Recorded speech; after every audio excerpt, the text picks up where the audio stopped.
Hello दोस्तों, सबका फिर से एक बार स्वागत है अपने चैनल में। और आज की वीडियो में मैं आपको दिखाने वाला हूं एक इलेक्ट्रिक रोटी मेकर की अनबॉक्सिंग करेंगे, उसका रिव्यू करेंगे और उसमें मैंने एक मॉडिफिकेशन किया है जिसकी मदद से हम रोटी की थिकनेस एडजस्ट कर सकते हैं।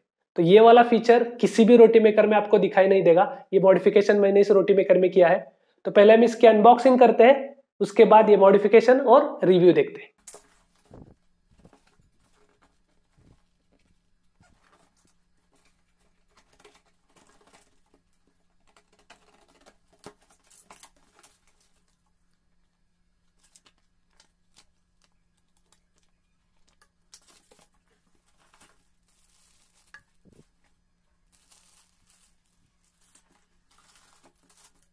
तो ये रोटी मेकर रोटोमैक कंपनी की तरफ से आता है। ये मेक इन इंडिया कंपनी है और ये इंडिजिनियसली इस तरह के इंस्ट्रूमेंट्स बनाती है।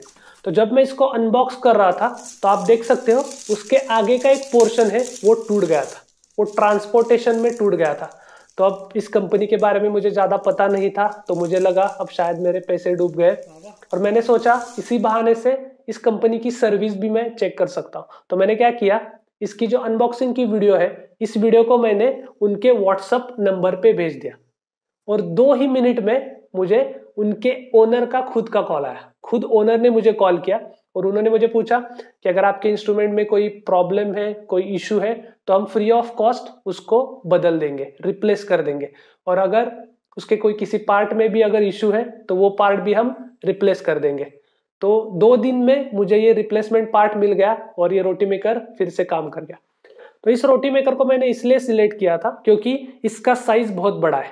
इसका जो डायमीटर है 10 इंच है। जनरली जो बाकी रोटी मेकर्स होते हैं उसकी साइज बहुत छोटी होती है, 7 to 8 इंचेस की साइज होती है।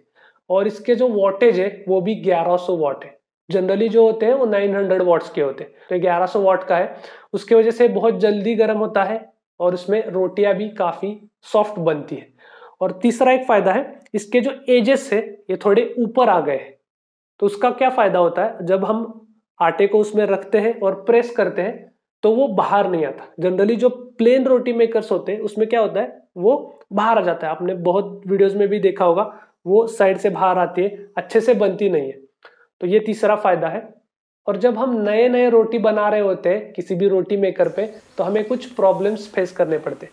सबसे पहला प्रॉब्लम होता है उसका प्रेशर एडजस्ट करना, क्योंकि नए नए में हमको कितना प्रेशर लगाना है वो समझ में नहीं आता। एक तो वो गर्म होता है, बहुत जल्दी रोटी बनती है, तो कितना प्रेशर लगाना है वो समझ में नहीं आता। अगर बहुत ज़्यादा प्रेशर होता है तो अंदर ही अंदर रोटी टूट जाती है। बहुत कम प्रेशर लगता है तो बहुत मोटी बनती है, फिर वो हम उसको खा नहीं सकते। तो उसके लिए मैंने ये मॉडिफिकेशन किया है। बहुत सिंपल है लेकिन बहुत ज़्यादा इफेक्टिव है। मैंने क्या किया, उसका जो नीचे का पोर्शन है, जो जिसपे हम हैंडल लगाते, उसके ऊपर मैंने एक लकड़ी का टुकड़ा फिक्स किया और उस टुकड़े पे मैंने एक स्क्रू टाइट किया। तो क्या होता है, जब हम स्क्रू को टाइट करते हैं या फिर उसको कम करते हैं तो वो अंदर बाहर होता है। तो जब भी वो बाहर होता है तो जो ऊपर का लीड होता है उसको वो टकरा जाता है। तो अगर हम ज़्यादा प्रेशर लगाते हैं तो वो ज़्यादा का जो प्रेशर है, एक्सेस प्रेशर, वो उस स्क्रू में जाता है और स्क्रू से फिर नीचे के बॉडी में चला जाता है। तो वो थिकनेस उसकी उतनी मेंटेन होती है। अगर हमको थिकनेस चेंज करनी होती है तो बस स्क्रू को थोड़ा सा कम टाइट करो तो वो बाहर आ जाता है, फिर थिकनेस बढ़ जाती है। स्क्रू को अगर हम टाइट करेंगे तो वो थिकनेस कम हो जाती है।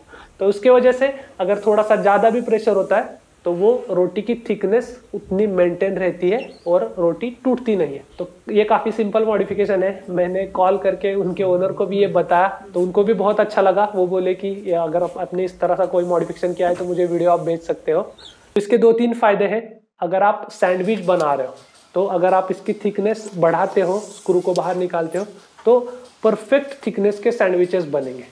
और अगर आप बिस्किट्स भी बनाना चाहते हो तो हर एक बिस्किट की थिकनेस सेम होनी चाहिए। तो इसमें आप अगर किसी सेम थिकनेस के बिस्किट्स बनाना चाहते हो वो भी आप थिकनेस एडजस्ट करके बना सकते हैं। तो अगर आपके पास ऑलरेडी कोई रोटी मेकर है तो आप इस तरह का मॉडिफिकेशन कर सकते हैं।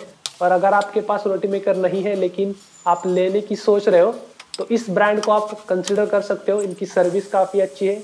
ये मेक इन इंडिया ब्रांड है और ये स्पॉन्सर्ड वीडियो नहीं है, ये मेरे खुद के एक्सपीरियंस से मैं आपको बता रहा हूँ। रोटी काफ़ी अच्छी बनती है और इस तरह का आप मॉडिफिकेशन भी कर सकते हैं।